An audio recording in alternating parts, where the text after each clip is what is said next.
불교의 가장 큰 특징, 상업과 관련된 합리성 이거든요. 상업이라고 하는 게 이 책의 가장 큰 특징이, 제가 이 책을 쓸 때 뭐 하고 있었냐면, 제가 동국대에서 강의 교수를 하고 있었어요. 근데 그게 강의 교수가 뭐 하는 거냐면 교양 과목을 교양 과목을 가르치는데, 동대에는 저기 미션 스쿨 그런 틱한 거기 때문에 뭐가 있냐면 불교 과목을 전 학생이 다 들어야 돼. 그래서 불교 과목을 2과목을 듣습니다. 그게 불교와 인간이라고 하는 과목, 2학점짜리가 있었고 2시간짜리 과목이에요. 그리고 자아 명상이라고, 그건 빵학점짜리야. 학점도 없어. 그냥 패스 F 둘 중에 하나로 가는 거예요. 근데 그 강의 교수가 뭐 하는 거냐면 전 학생을 대상으로 이런 교양 과목을 가르치는 거예요. 그러니까 모든 학생이 다 들어야 돼. 그래서 그걸 하는데, 걔네들에게 어떻게 불교를 설명할까와 관련해서 쓴 책이 이 책이에요. 그때 한 6개월 정도 하니까 내교재가 있어야겠다. 왜? 너무 불교적으로만 쓴 책들이 밖에 없었어. 그래서 애들이, 난 불교도 아닌데, 그러니까 내가 신청해서 온 과목이 아니야. 이 학교에 동국대에 들어왔다는 이유만으로 졸업 때 무조건 한 번은 들어야 돼. 이화여대에는 채플 같은 과목이 있어요. 성대에는 교양 유교가 있습니다. 유교 과목을 들어야 돼. 그럼 졸업을 못해. 이해가 됩니까? 그렇게 해서 애들에게 합리적으로 불교를 설명할 수 있는 대안으로 제가 쓴 책이 사실 이 책이에요. 그래서 이게 보면 자본 이야기가 나옵니다. 자본과 권력의 관점에서 종교를 이해하는, 그러니까 뭐 신심의 관점에서 부처님이 대단해요, 그렇게 얘기하는 게 아니고, 왜 이런 식의 흐름들이 나올 수밖에 없었는가에 대한 거시적인 관점들을 줍니다. 그리고 제가 늘상 말씀드리는 거 있어. 어른들이 되면 기억력은 떨어집니다. 연세 드신 분이 기억력이 뭐 좋아져요 라고 하는 거는 있을 수 없잖아요. 그냥 봐도. 저는 원래 어렸을 때부터 기억력이 안 좋았어요. 지금도 제가 보통 사람보다 기억력이 안 좋습니다. 여러분들은 설마 이렇게 생각하시는 분들이 많은데, 그거는 저를 좀 아시는 분들은 알아. 근데 그래서 제가 기억법을 만들어냈어. 고등학교 때 나는 머리가 나쁘다는 자각만 한 게 아니고 기억법을 만들었어. 어떻게 하면 기억을 할까? 그게 거시기억법이에요. 그러니까 하나의 개념들을 기억하는 게 아니고 어떤 흐름을 잡아. 그렇게 해서 요건 이렇게 돼서 이렇게 연결돼서 이렇게 가는 거야 라는 식으로 기억을 하는 거야. 그러면 그 중간중간에 단어들은 날아가도 전체 흐름은 계속 기억을 해요. 그런데 연세가 드시면 이 거시적인 흐름을 이해하는 게 더 커집니다. 물론 뭐 더 연세가 드시면 방법은 없습니다. 까놓고 얘기해서 그런데 젊었을 때는 단타적인 기억, 그러니까 개념과 관련된 아니면 단어와 관련된 것들을 기억하는 힘이 좋고, 조금 더 어른이 되면 이 연결하는 관계성과 관련된 기억이 좋아져요. 그래서 저는 단기 기억이 잘 안 됐기 때문에, 그러니까 개념이라든지 뭐 단어를 외우는 기억들이 잘 안 좋기 때문에 내가 고등학교 때 연결하는 기억이라고 하는 거를 만들었어요. 그게 지금까지도 제가 이렇게 쓰는 거고, 그래서 제가 다른 사람보다 수업을 할 때 주변 얘기를 해줘. 요렇게, 이건 이렇게 흘러가는 거예요, 이렇게 흘러가는 거예요, 이건 이렇게 되는 거예요 라는 이야기를 해줘. 그게 제 어떻게 보면 특징입니다. 그리고 불교도 부처님만 진짜 잘해서 다 됐을까? 스티브 잡스가 스마트폰을 만든 건 맞지만 스티브 잡스 혼자 해서 저렇게 됐을까? 이 생각을 하는 거예요. 그거는 세상에 요청이 존재했다라고 생각하는 거예요. 세상에 어떤 요청, 시대적 요청, 시대적 과제, 시대가 나를 부른다, 시대 정신이 나를 요청하고 있어. 근데 나는 요청을 안 하더라고. 그게 이제 문제지. 거기에 숟가락을 얹으면 마치 바람 부는 데서 연을 날리는 것처럼 졸아도 연이 뜹니다. 여러분 어렸을 때 연 날려 보셨어? 바람 안 불면 동네를 진짜 뒤지게 뛰어댕겨야 돼. 연이 나르는 게 아니고 내가 나를 것 같아. 아니 그거 해보신 분은 아셔. 들고 뛰어봐. 그런데 이게 바람 불면 진짜 연을 묶어놓고 밥 먹고 온다니까. 나 밥 먹고 올게. 너 잠깐 여기 있어. 이러고 갔다 와. 아, 그대로 있어. 아니, 내 말이 맞다니까. 해보면. 그래서 이게 숟가락을 잘 얻느냐 굉장히 중요해. 저는 정주영 회장님이 오늘날 태어났으면 안 됐을 거라고 생각합니다. 그 어른은 그 시대였기 때문에 된 거예요. 아니, 그 어른을 폄하하는 건 아니에요. 폄하하는 건 아니에요. 오늘날은 사회가 안정되면서 학력이라는 것도 중요하고 진입장벽, 기본 진입장벽이 높아졌어요. 그래서 그런 어른 같은 경우에는 머리가 좋아도 못 올라갑니다. 못 올라갑니다. 그래서 뭐 레리 페이지가 무슨 뭐 차고에서 시작해서 뭐 구글을 만들었어요. 알파벳, 구글을 만들었어요. 뭐 이런 거 얘기할 때도 보면 걔네들 다 머리 좋은 애들이에요. 돈이 없었을 뿐이지. 근데 정주영 회장님 같은 경우도 머리는 좋지만 학력이 안 되잖아. 그러면 아예 시작 자체가 안 돼. 진입장벽 지금 자체가 안 돼. 지금 초등학교 나와서 뭘 할 수 있을 것 같아? 아무것도 못해. 아무것도 못해. 아직 그분의 그 위대성을 뭐 떨어뜨려서 폄하해서 하는 얘기는 아니에요. 다 그분의 시대가 있었다를 말씀드리고 싶은 거예요. 박정희 대통령도 마찬가지지. 그 시대였기 때문에 가능한 거지. 지금은 쉽지 않았을 거예요. 전두환 대통령도 마찬가지고. 지금 쿠데타 일으키면 지금은 쿠데타가 가능하지도 않을 뿐더러 뒤집어지죠. 거꾸로 오히려 뒤집어지죠. 그래서 그때는 좀 우리가 뭐 좀 약간 얼핑해 있었지. 그러니까 이렇게 하면 그런가 이렇게 했었던 거지. 생각해 보면 되게 재밌어요. 박정희 대통령이 쿠데타 일으켰을 때가 40대일 걸? 제가 정확하게 기억은 못 하는데 40대일 걸요? 여러분은 뭐 했어? 이것도 공격적인 거 한번 들어갑니다. 여러분은 그 나이에 뭐 했어? 한참 애 키우고 집 만든다고 힘들었지? 집 한 칸 마련한다고. 더 웃긴 건 요즘 젊은 애들 40대 뭐 하고 있어? 여러분보다 더 하네. 여러분보다 더 하네. 아니, 그런 생각 안 해보셨어요? 이거 참 재밌어. 그래서 제가 그런 얘기 하는데 4.19 혁명 때 그 혁명의 주체가 고등학생이었어요. 대학생이었습니까? 아닙니다. 고등학생이었습니다. 80년대 민주화 운동하고 90년대 초까지 민주화 운동 대학생이었습니다. 지금 대학생 애입니다. 정신 못 차리고 있죠. 그렇지 않아? 야, 세상이 이렇게 바뀌어. 세상이 이렇게 바뀌어. 그래서 각 시대적 요청 구조라는 게 존재하고 그것을 통해서 이해했을 때 오히려 내용을 선명하게 볼 수 있었다 라는 이야기를 이 책에서 하는 거예요. 그리고 돈은 염라대왕도 부린다 이런 얘기 들어보셨어요?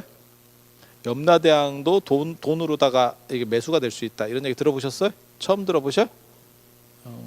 이런 걸 못 들어봤다고? 그래서 돈이라는 걸 사람이 제일 좋아하죠. 돈 싫은 사람 있어요? 왜 돈을 좋아하지? 그 생각 해보셨어요? 왜 돈을 좋아할까? 그거는 몇몇 가지를 제외하고는 돈으로 다 커버가 됩니다. 여기서 몇몇 가지라는 건 뭐냐면 늙음, 죽음 이런 몇몇 가지 탈모도 안 되는구나 돈으로. 제가 얘기하잖아. 탈모가 돈으로 해결됐으면 제프 베이조스는 탈모가 아니었겠지.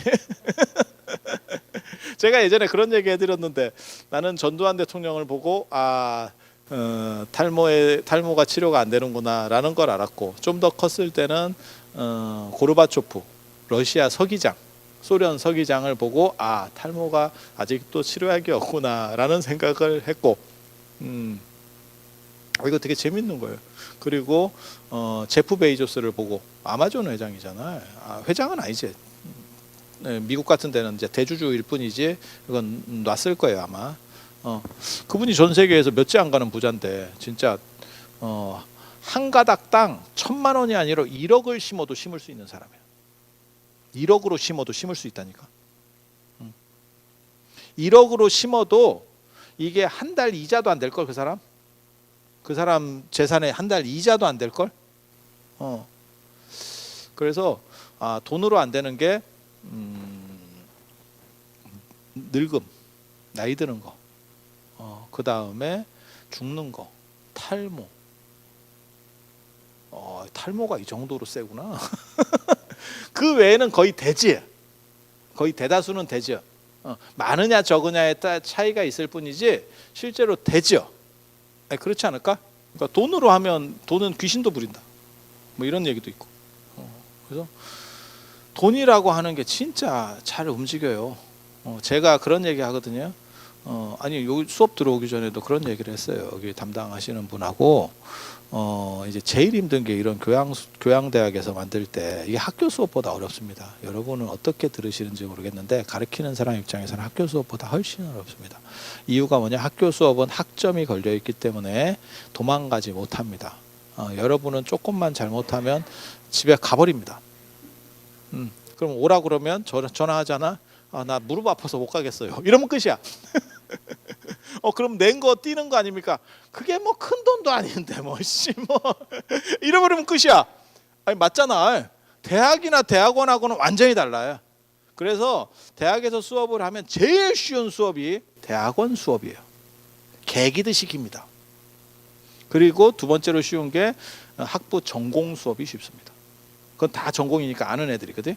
그리고 제일 어려운 게 교양 수업이에요.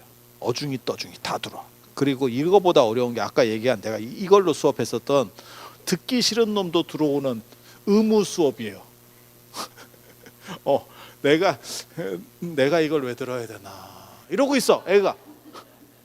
그래서 시험을 보잖아. 그러면 이놈이 뭐라고 시험지에 써놓냐면 우리 아버지가 목사인데 내가 학교를 어떻게 오다 보니까 이 학교에 와서 내가 이 수업을 왜 들어야 되는지를 모르겠어요. 나도 미치겠어요. 이렇게 써놨어. 진짜 지도 힘들지. 그러면 나는 안 힘드냐? 나는 그런 놈을 놓고 수업을 해야 되면 나는 안 힘들겠어? 나도 미치지 서로. 그게 난이도가 제일 높은 수업이고 여러분 수업도 상당히 난이도가 높습니다. 왜? 집으로 가. 그런데 막상 이거를 집행하는 이 구조를 짜는 사람 입장에서는 강사 구하기가 굉장히 어려워요. 이 사람 채워 넣는 것도 어려운데 강사 구하기가 진짜 어렵다고. 왜? 어느 정도 이상 사람을 땡겨갈 수 있는 선생 찾기가 어려워요. 그래서 내가 그런 얘기 하거든. 우리가 배울 때는, 우리가 수업을 들을 때는 목정배 선생님이나 이렇게 동대 교수들이 다 한가닥 하는 선생님 전국구였었어요. 근데 지금은 동대 교수 중에서 전국구가 빵명입니다. 교수가 누군지도 몰라. 교수가 누군지도 몰라. 수준이 그렇게 떨어진 거예요. 전국적으로 이름이 날 정도의 강사가 아니라는 얘기예요. 한마디로 얘기해서. 이해가 됩니까? 왜 그렇게 몰락했느냐? 그거는 공부하는 사람에게 자본이 지원될 수 있는 구조를 안 만들어줬기 때문이다. 좋아서 하는 놈은 하는데 그 좋아서 하는 사람이 힘든 상황이라고. 그냥 까놓고 얘기하면 내가 여기서 이런 수업을 하기 위해서 어떤 일이 벌어지는 거냐면 최소한 박사는 받아야 되고 그러면 한 10년은 공부했다는 얘기잖아. 매주 다른 얘기를 하는 거다. 똑같은 걸 할 수 있을 것 같아? 안 돼. 다 다른 거 해야 돼. 내가 하고 싶은 얘기를 하는 게 아니고 여러분이 들을 것 같은 얘기를 하는 거예요. 정확하게 말하면. 신문에 글 쓸 때하고 논문 쓸 때하고 책 쓸 때가 다릅니다. 제일 어려운 글이 신문에 쓰는 글이에요. 제일 쉬운 글이 논문 쓰는 글입니다. 공부 못하는 놈은 논문이 어렵다 하는데 제일 쉬운 글이 논문 쓰는 거예요. 왜? 전문가 몇 명한테만 보이면 돼. 이 글은. 신문은 개나 거리나 다 보는 거야. 어떤 놈이 볼지를 몰라. 그래서 그놈들이 봤을 때, 그 모든 사람이 봤을 때 어느 정도 이상의 점수를 따야 돼. 그래야 내가 안 잘려. 이해가 됩니까? 그래서 청자를 상정하고 쓰는 거예요. 책도 이거를 할 때 독자들을 상정해요. 이거는 대학에 처음 들어온 대학생을 상대로 해놓은 거예요. 그래서 여러분들에게 수준이 딱 맞아. 여러분이 그 정도 지성인이에요. 왜? 칭찬해 주는 거야, 칭찬.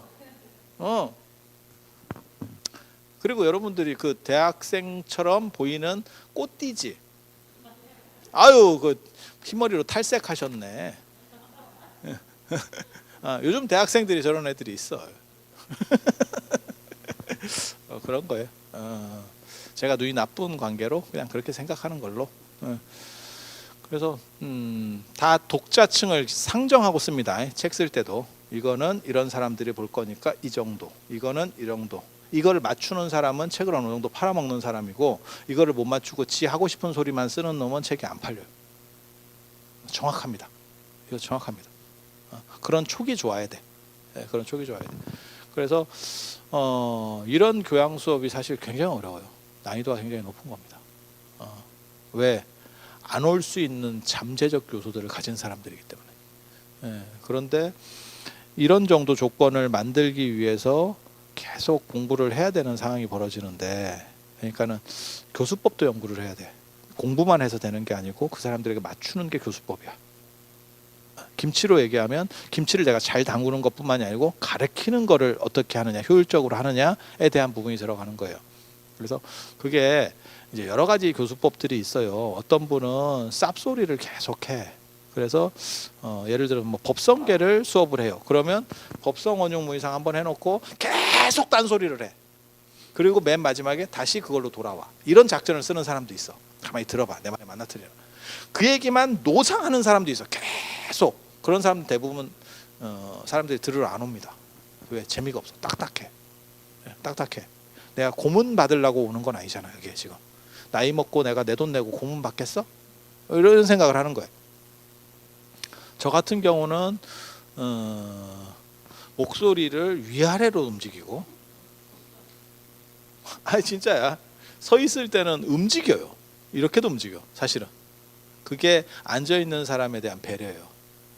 듣는 사람이 한음이 가면 너무 힘들거든. 그리고 말을 할 때 반말과 욕이나 이런 게 막 섞어서 들어가는 거예요.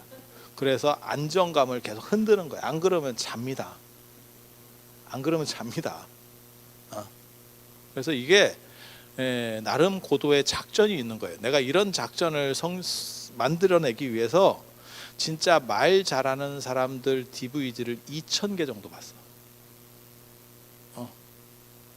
강사들. 그 사람들의 패턴들을 조사를 했다니까. 그래서 이런 노력이 들어가서 그나마 이렇게 몇 마디라도 떠들고 있는 거요. 그런데 지금은 박사는 넘쳐나고 있는데 지 얘기만 해. 지가 하고 싶은 얘기만. 그렇게 되는 이유는 뭐냐면 머리 좋은 사람들이 이쪽은 돈이 안 되거든. 그러니까 그냥 까놓고 얘기해서 연불 하는 것보다 이런 게 단가가 싸요. 공부하는 거. 연불 하는 것보다. 큰절 주지 스님 이런 거하고 뭐 비교도 안 되고 연불보다도 떨어져. 연불하는 스님보다. 연불을 잘하는데 얼마 걸리는지 아세요? 시간이 길게 잡아야 2년, 짧으면 6개월도 안 걸립니다. 어느 정도까지 하는데 똑같은 걸 계속 반복하는 거예요. 김정구 두만강처럼 죽을 때까지 한 번만 배워놓으면. 우리는 계속 다른 거 들고 와야 돼. 맞죠? 그런데 오히려 더 쉽게 말해서 돈이 나죠. 거꾸로. 이런 상황에서 이게 발전하겠어? 이 조직이? 이쪽이 시장이 커지겠어? 우리 같이 그냥 내좋아서 하는 사람들은 몇 명이 하지. 그렇지 않고서는 못해요. 근데 사람이 아무리 지 좋아서 한다고 하더라도 몇 번은 하지. 100얼마 가면서는 못해요. 미안한 얘긴데. 그리고 코로나가 터지면서 시장 진입 장벽이 엄청나게 높아졌어. 무슨 얘기를 하는 거냐면 예전에는 그냥 그 절 주지 스님이 얘기해도 사람이 들어줬어. 왜? 별로 들은 게 별로 많지 않기 때문에. 근데 코로나가 터지면서 전부 SNS로 그다음에 그 인터넷 안으로 들어가다 보니까 잘하는 놈 걸 계속 듣게 된 거야. 이놈 것도 듣고 저놈 것도 듣고 이렇게 듣게 된 거야. 그러니까 우리 스님 거 들어보면 정감 있어. 이렇게 되는 거지. 상황이 그렇게 되는 거예요. 그래서 새로운 사람이 들어오기는 점점 어려워졌고 그 다음에 이게 먹고 살 게 제대로 안 되니까 이거를 계속 꾸준히 할 사람이 거의 없는 거예요. 그래서 교육시장이 지금 파탄이 나는 거예요. 불교 교육시장이. 예. 너무 안타깝지. 그래서 저도 굉장히 비극적이라고 생각을 합니다. 그런데 저는 뭐라고 예전부터 얘기했냐면, 제가 철학과 출신인데 앞으로 철학의 시대가 온다. 내가 그 대학 다닐 때부터 그런 얘기를 했다고. 왜? 인간이 오래 살면 과학에만 의존해서는 살 수가 없다. 철학과 종교의 시대가 온다. 인문학의 시대가 온다. 왜? 안 변하면서 계속 내 정신을 도야할 수 있는 게 필요하거든. 기계 같은 건 있잖아요. 바뀌면 테레비도 마찬가지예요. 테레비 같은 거 바뀌고, 저도 지금 전자칠판을 하나 사야겠다 이랬는데 뭐 사야 될지를 나 잘 모르겠어. 왜? 안 써봐서 머릿속에 감이 없는 거야. 그러면 사서 써보면 되는 거 아닙니까? 비싸. 이것이 살라니까 300, 400, 500이야. 그러니까 그냥 질렀다가 하나 더 사야겠네. 이거는 쉽게 잘 안 돼. 그렇게는 잘 안 돼. 여러분도 똑같아요. 기계라고 하는 거는 자기가 익숙한 정도 수준에서 더 이상 발전하지 않아. 기계가 발전해도, 핸드폰 생각하시면 돼. 여러분이 쓰는 기계만 쓰잖아. 제가 그런 얘기 하잖아. 여러분은 핸드폰을 모독하면서 살고 있다. 핸드폰 능력이 100이면 여러분은 한 5% 쓸걸? 여러분 애들 쓰는 거에 몇 분의 1도 안 씁니다. 똑같은 기계라도. 그래서 제가 그런 얘기 하잖아요. 그래도 안 써도 신형을 써야지, 안 쓴다고 노인폰 쓰면 진짜 골로 간다. 과학의 소외라는 거예요. 과학의 소외. 나랑 같은 공간 안에 있는 그 기계인데도 내가 쓰지를 못해. 이게 과학의 소외. 기술의 소외, 과학의 소외. 이거 미친다. 그래서 어떻게 해서든지 따라가려고는 해야 돼. 돈이 들더라도. 안 죽을 거면. 최신을 유지하면서 계속해서 가야 돼. 그런데 정신력으로는 그렇게 따라가다가 보면 허덕여서 못 가요. 그래서 결국 뭘 가게 되냐면 철학이나 인문학이나 종교 쪽이 다시 부각될 거다라고 제가 예언을 한 거였어요. 왜? 오래 사는 시절에 그럼 너희들이 무엇을 보고 살 건데? 라고 생각을 한 거지. 그리고 그 시대가 지금 오고 있는 거예요. 진짜. 그런데 불교 쪽에는 너무 지원이 잘 안 돼서 그쪽 층 자체가 거의 죽었어요. 지금 내가 보기에는 시장 자체가 거의 죽어버렸어요. 안타깝지. 그래서 박사학위 받은 사람은 예전보다 훨씬 늘어났는데 실제로 앞에서 나와서 들을 만한 얘기를 하는 사람은 더 줄어들었다. 야, 이게 참 놀랍지. 놀랍지. 제가 그런 얘기 하거든요. 불교 전체가 사실은 버스 노선 운영하듯이 해야 되는데 이 개념이 없다. 버스 노선 어떻게 운영하는지 아세요? 정부에서 흑자 노선 몇 개를 주면 적자 노선을 같이 끼워줍니다. 네가 무조건 이걸 돌려. 이렇게 가는 거지. 아니 맞잖아. 그럼 정부에서 적자 노선만 보존을 계속 해줄 수는 없잖아. 그러니까 돈 많이 되는 거를 주고 이거는 기간 산업이니까 세울 수는 없잖아요. 그러니까 안 되는 걸 네가 몇 개 네가 몸으로 때워, 흑자에서 때워 이렇게 가는 거잖아요. 사실 이 불교도 사실은 그렇게 가야 돼요. 종교도 그걸 안배를 해야 되거든요. 이거는 투자 산업인데 이쪽에서 흑자가 나는 쪽에서 띄어서 넣어야 돼. 뭐 이런 생각들을 해야 되는데 사실 그게 안 됐어요. 그래서 안타깝지. 저 같은 사람이 뭔가 원력을 세워서 교육 쪽을 환기를 시켜보려고 노력은 하고 있지만 힘들지 혼자서. 그 인생이에요. 인생. 부처님 같은 뭐 대단한 사람이 하나 나오면 상황을 역전시킬 건데 우리는 뭐 그렇게 되는 게 아니니까. 그래도 나름 원력이 있는 거는 뭔가 체계라도 하나 갖춰서 그런 사람들이 나올 수 있는 구조를 만들겠다.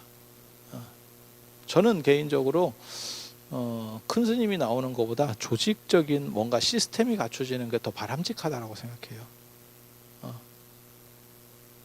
큰 스님이 나오면 잠깐 떴다가 끝나 불교가. 그런데 그 시스템이 맞춰지면 어느 정도 안정적인 사람이 계속 등장할 수 있는 거야. 그러니까 큰 스님이 100이면 시스템은 100의 사람을 만들어내지는 못해. 하지만 80의 사람을 찍어낼 수 있지. 그게 많은 게 현대사회에서는 유리한 겁니다. 그리고 그거는 사실은 교육과 관련돼. 그냥 넋두리였고요. 상업이 발전하면 무슨 일이 벌어지느냐? 돈을 가진 사람들이 생겨나지. 지금도 우리나라에서 제일 강력한 집단 누굽니까? 세 집단이 강력합니다. 한국에서 세 집단이 강력해요. 하나는 정치 집단. 정치 집단 강하죠. 뭐 국회의원 뭐 강하잖아. 국회의원. 뭐 정치 집단 강력하고 그 다음에 재벌 집단 강력하죠. 종교 집단도 강력합니다. 생각보다 쉽지 않죠. 종교도 쉽지 않죠. 예전으로 거슬러 올라가면 정치 집단이 훨씬 강했습니다. 우리 동아시아에서는 황제, 임금 강했죠. 종교보다 세잖아. 맞죠? 종교 쉽게 안 죽습니다. 조선 왕조에서 500년 동안 조패서도 불교가 아직도 우리나라에서 첫째 둘째 가는 종교인 거예요. 안 죽어. 얼마나 강한지 알 수 있겠지. 그리고 정부를 제외하고 국가를 제외하고 가장 많은 토지를 소유하고 있는 게 불교입니다. 지금 현재 제일 강력한 권력은 어떤 권력인 것 같아요? 이 세 개 중에서 나 이 세 개 중에 하나 선택하라고 여러분에게 권한을 줘. 뭘 것 같아? 정치? 아니 답이 꼭 있는 건 아니에요. 그냥 해봐. 너무 그렇게 이렇게 멀뚱멀뚱 보지 말고. 재벌? 재벌 할래? 다시 태어나면 재벌 하고 싶어? 국회의원 하고 싶어? 국회의원? 종교인 할래? 종교인도 뜬 종교인. 그냥 쩌리 말고 뜬 종교인 할래? 어떤 거 할래? 어떤 게 좋아? 재벌이 제일 강해요. 지금 현재는 자본주의 사회에서는 재벌이 가장 강합니다. 네가 재벌이 가장 강한 줄 어떻게 아느냐? 정치인들 잘 나가는 사람들은 진짜 잘 나가죠. 잘 나갔다가 그 뒤에 감옥에 갑니다. 다음 때, 그러니까 내 아들 때는 둘째치고 자기 당대에 깜빵에 갑니다. 한국 대통령사가 전 세계 민주주의에서 엄청난 똘틱으로 유명하거든요. 대통령과 관련해서 감옥에 가거나 감옥에 갔다 온 사람이 대통령이 되거나 감옥에 안 가면 죽거나. 야, 세상에 이런 집단이 다 있어. 멀쩡하게 끝나는 사람이 별로 없어요. 이게. 제가 알기로 박정희 대통령, 그 다음에 저 김대중 대통령 이런 분들이 사형수, 무기징역수부터 시작했거든요. 사건은 달라. 박정희 대통령 같은 경우는 그게 친일이었고, 김대중 대통령 같은 경우는 민주화였었고, 정치 얘기를 하는 건 아니에요. 그리고 대통령이 됐어. 그리고 노태우 대통령, 누구야, 전두환 대통령은 끝나고 나서 무기 사형 언도 받은 거 아니에요? 제 기억이 맞으면? 몰라. 저 정확하게 그런 거 막 정확하게 기억하지는 않으니까. 그리고 그 뒤로도 여러분이 들어갔다 나오셨죠. 국가를 위해서 헌신했기 때문에 우리가 몇 년 더 국가밥을 먹여드렸잖아. 그거 되게 특이한 거예요. 이거 진짜 전 세계 대통령 역사에서 이거 굉장히 특이한 거야. 대통령만 끝나면 이게 불안해. 이거 가는 거 아닌가? 우리나라는 이래. 한편 재벌은, 그리고 그걸 세습하려고 했었던 분들도 있었죠. 대통령도 권력을 어느 정도 이상 세습하려고. 그게 이제 김영삼, 김대중 대통령이 그런 부분들이 좀 있었죠. 그리고 욕 태바가지로 먹었었죠. 기억 안 나세요? 있었잖아요. 김영삼 대통령 때는 뭐 소통령 이랬었고, 그 김홍업 씨인가 그분은 뭐 국회의원도 하고 뭐 비례대표인가 뭐 해서 했었죠. 기억 안 나셔? 그냥 있는 얘기를 하는 거야. 씹으려고 하는 거 절대 아니야. 그냥 특이하다는 얘기를 하고 있는 거야 지금. 특이하다는 거. 그렇게 해서 뭘 세습까지는 아니더라도 권력을 이렇게 어느 정도 이렇게 좀 해보려고 했는데 웃기고 있네 이래갖고 우리가 다 조졌죠. 그거는 안 돼. 야, 그거는 안 돼. 이러면서 다 날렸잖아요. 그 사람들을. 김영삼 대통령 아들이 누구지? 갑자기 기억이 안 나네. 예? 김현철. 맞아. 잘 살고 계시는가? 카톡 넣어봐. 잘 계시는가?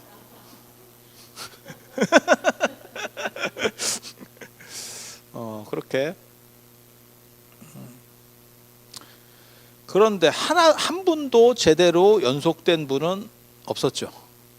가장 그나마 연속성과 관련해서 가까웠던 분은 박근혜 대통령이었고, 박근혜 대통령이 박정희 대통령의 후광이 없었으면 대통령이 됐을 거라는 생각은 잘 안 하거든.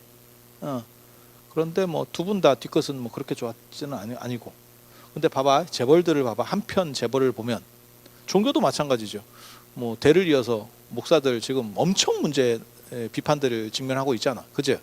뭐 불교 쪽은 뭐 그렇게 대를 잇기도 쉬운 것도 아니고, 대를 이으면 더 이상하지. 대를 이어서 절 주지를 하고 있어요. 그러면 야, 좀 더 웃기는데? 이렇게 생각을 하겠지? 그런 거는 아닌데. 근데 재벌들은 보면 3대 4대 있는 집이 여럿 있죠. 아니 봐봐. 맞잖아. 삼성도 지금 3대째잖아. 아니 그냥 있는 얘기 하는 거잖아. 아니 깔려고 하는 얘기 아니야. 깔려고 하는 얘기가 아니야. 이렇게 보면 재벌이 오히려 최강 아니야? 라는 생각을 하죠. 그리고 우리는 뭐 이재룡 회장이나 이런 분들을 약간 이렇게 경시하는, 한국 사회가 특징적으로 재벌을 약간 경시하는 문화들이 있는데, 그분들이 외국에 나가면 아주 큰 나라가 아니면, 아주 엄청나게 강국 아니면 거의 국빈급 예우를 받습니다. 진짜야. 진짜야. 국빈급 예우를 받습니다. 우리는 이제 여차하면 저걸 한번 넣어야 되나, 자꾸 이런 우리는 그 정서가 있어. 그 정서가 있어. 자꾸 그런 걸 하는데 외국에서는 좀 다르지. 특히 자본주의가 발전한 미국이나 유럽 쪽 같은 데는 사실은 재벌에 대한 대우가 틀리죠. 이유가 뭐냐면 그분들 때문에 경제 성장이 된다라는 생각들을 하기 때문에. 그러니까 입장이 약간 달라. 저는 뭐 우리 한국 사람들의 생각이 꼭 잘못됐다고도 생각하진 않거든요. 왜? 재벌의 발생 과정을 보면 미국이나 유럽의 재벌은 자수성가해서 자기가 진짜 머리 좋아서 뭐 전격유착을 해서 올라온 것도 아니고, 뭐 테슬라도 그렇고. 전격유착은 뭔 전격유착이야. 맨날 욕 먹으면서 트럼프랑 싸우고 뭐 이러면서 계속 구협을 하고 있던데 뭐. 맞잖아. 트위터에다가 트럼프 이 또라이 뭐 이런 식으로 쓰고 있는데 무슨 전격유착을 하겠어. 안 두드려 맞으면 다행이지. 물론 지그들도 나름의 고리는 있겠지. 근데 한국 재벌이 성장할 때 같은 건 아니었다는 얘기를 하고 있는 거예요. 한국 재벌은 어떻게 성장했어? 저는 진짜 럭키 생각하면 억장이 무너진다니까. 지금도 럭키 금성이었잖아요. 럭키 치약, 럭키 칫솔이 전매청 같이 했어. 담배 팔듯이. 우리 어렸을 때는 그냥 치약 주세요, 칫솔 주세요지 메이커가 없다니까. 다른 게 없어. 선택권이 없어. 그래서 외국 같은 데 누가 나가가지고 갔다가 오면 콜게이트 치약을 하나 줬어. 80년대 중반 넘어가면서 치약이 다양해졌지, 그전에는 단일 품목이에요. 이게 무슨 전국을 한 놈이 10몇 년을 계속 그것만 팔아먹어. 그러면서 재벌이 못 될 수 있어? 야, 나한테도 생필품 중에 하나를 주고 너 혼자 전 국민에게 팔아먹어. 야, 나도 재벌 되겠다. 야, 걔도 재벌 되겠다. 걔도. 아니, 여러분은 그 생각 안 들어요? 그렇기 때문에 우리는 재벌들에게 사회적인 책무가 있다라고 말하는 거예요. 한국은. 현대도 마찬가지지. 현대도 마찬가지지. 독점적인 것들을 많이 했죠. IMF 때 기아차를 인수한 게 현대가 제일 잘한 것 중에 하나거든요. 기아차를 인수한 거. 근데 기아차를 인수하는데, 기아가 그때 부도 났잖아. 97년인가 98년에. 아시잖아요, 다. 그때 부도가 났는데 그거를 대우도 날라갔고, 그때 날라갔을 때 기아를 해외에 매각하려고 그랬어. 왜? 어차피 정부 입장에서는 망한 거 돈 더 받는 거를 받는 게 맞으니까. 근데 현대가 뛰어들어서 뭐라고 얘기했냐면 국내 기업이 가지고 있는 게 유리한 거 아닙니까? 이렇게 논리를 폈다고. 그 말도 맞지. 정부 입장에서는 아니 기업이 외국으로 나가는 것보다 외국 사람에게 가는 것보다 한국 사람이 가지고 있는 게 아무래도 좋지 않겠어? 그거는 뭐 오케이. 그런데 현대에서 한 그 다음 말이 미친놈의 말이었지.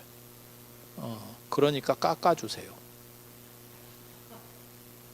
그래서 우리가 공적 자금으로 세금으로 기아차를 깎아서 현대에 매각했습니다. 찾아보세요. 전 국민이 성금을 내서 현대 기아차 인수를 도와줬어요. 세금으로. 국민이 재벌에게 돈을 준 거의 자본주의 역사상 유례가 없는 사건이 벌어진 거예요. 그때 우리 선생님이 뭐라고 말씀하셨냐면 지가 돈이 없으면 안 사야지. 이상한 논리를 펴면서 세금을 재벌이 착복하고 있다. 이게 도대체 정당한 세상이냐? 이렇게 말씀합니다.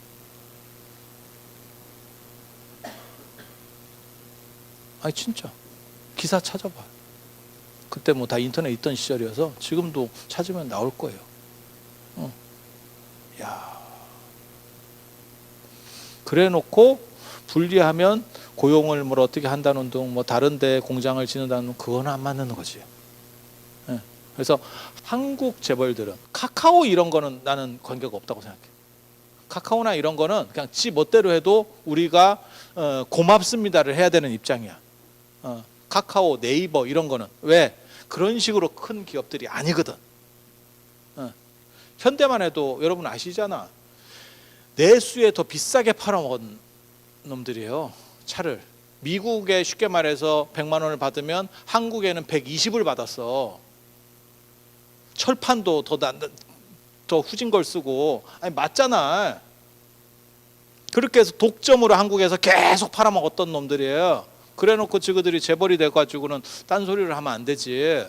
우리가 키운 어떻게 보면 국민기업인데 그렇게 하면 안 되는 거예요. 그래서 한국의 재벌들은 저는 두 가지 층위가 있다라고 보는 거예요. 하나는 뭐 네이버라든지 카카오라든지 뭐 다음이네 카카오네. 그런 식의 기업들, 자기가 머리 굴려서 머리가 좋아서 타삭해서 올라온 이런 대기업들은 이런 사회적 책무가 없어도 돼. 그냥 우리나라에 존재해 주는 것만 해도 고마워. 그러니까 유럽이나 미국에서 재벌을 대하는 태도로 대해야 된다라고 생각하는 거예요. 하지만 현대나 삼성이나 LG 같은 그런 기업들은 그런 기업하고는 다르다고 생각하는 거예요. 그리고 그런 기업들이 재벌의 대부분입니다. 정경유착과 독과점을 통해서 재벌이 된 기업들. 그래서 그 사람들은 사회적 책무를 해야 된다고 생각해요. 국민 위에 군림하려는 게 아니고 국민의 세금, 안 그러면 국민에게 삥 뜯어서 너네가 재벌이 된 거니까. 그리고 그런 조건을 그 사람이었어야만 했어 라고 하면 관계가 없는데 럭키치약 럭키칫솔 팔아먹는 식으로 하면 나도 해, 너도 해, 다 돼, 다 재벌 돼. 그런 조건을 만들어주면. 그랬기 때문에 뭐라고 하는 거예요. 박태준 씨가 포항제철 짓듯이만 했어도 이런 식으로는 얘기 안 해. 그건 그때 굉장히 힘든 상황에서 박태준이라고 하는 판단력 좋고 추진력이 있는 분이 그 포항제철을 만들었어. 지금 포스코. 그래서 그거는 높게 쳐주는 거예요. 그리고 그 사람이 끝나고 자기는 떴지. 그래서 그런 거는 높게 쳐줘요, 저는. 그런데 전 국민을 상대로 삥을 뜯어먹고 자기네들은 3대, 4대째 지금 해먹고 있으면서 조금 불리하면 공장을 밖으로 빼. 이거는 아닌 거예요. 자, 여기서 말하는 재벌들은 실제로 돈을 자기네들이 머리를 써서 대상무역을 해서 번 사람들이야. 그리고 재벌 이게 대상무역을 하는 사람들의 특징이 뭐냐면 신분이 높지 않아요. 신분이 높은 사람이 불안전한 이렇게 실크로드 타고 왔다 갔다 하겠어 죽을 고비가 막 생기는데 안 가지. 돈 있는 놈이 왜 가? 그렇잖아. 그 얘기는 뭐예요? 쩔이라는 뜻이죠. 쩔이. 개뿔도 아닌 사람들. 그런 사람이 돈을 많이 벌었어. 그 다음에 나타나는 욕구는 뭘까? 내가 진짜 그냥 개뿔도 아닌 사람이었는데 갑자기 내가 1,000억 1조를 벌었어. 뭐 내가 머리를 막 굴려가지고 그 다음에 뭐 어떤 식으로 이 사람의 행동이 나올까? 신분 상승의 욕구가 작동합니다. 오늘날은 그런 욕구가 그렇게 크게 작동하지 않아요. 왜? 신분제가 없어졌잖아. 근데 예전에는 신분제가 있었잖아. 허생전 생각하시면 됩니다. 허생전 생각하시면 됩니다. 올라가고 싶은 거야. 올라가고 싶은 거야. 이해가 되죠? 그러면서 신분 계급이 흔들리기 시작해. 네. 그래서 부처님께서는 무슨 말씀을 하시냐면 노력해서 그 신분이 중요한 거지. 네가 어떻게 노력했느냐가 중요한 거지. 어떤 신분으로 태어났느냐는 중요한 것이 아니다. 그 시대를 반영하는 얘기입니다. 그게. 그랬더니 사람들이 그런 식으로 신분 계급에 대해서 약간 부정적인 사람들이 브라보 하면서 이쪽 편으로 드는 거지. 이해가 됩니까? 이런 식의 구조들이 나오는 거예요.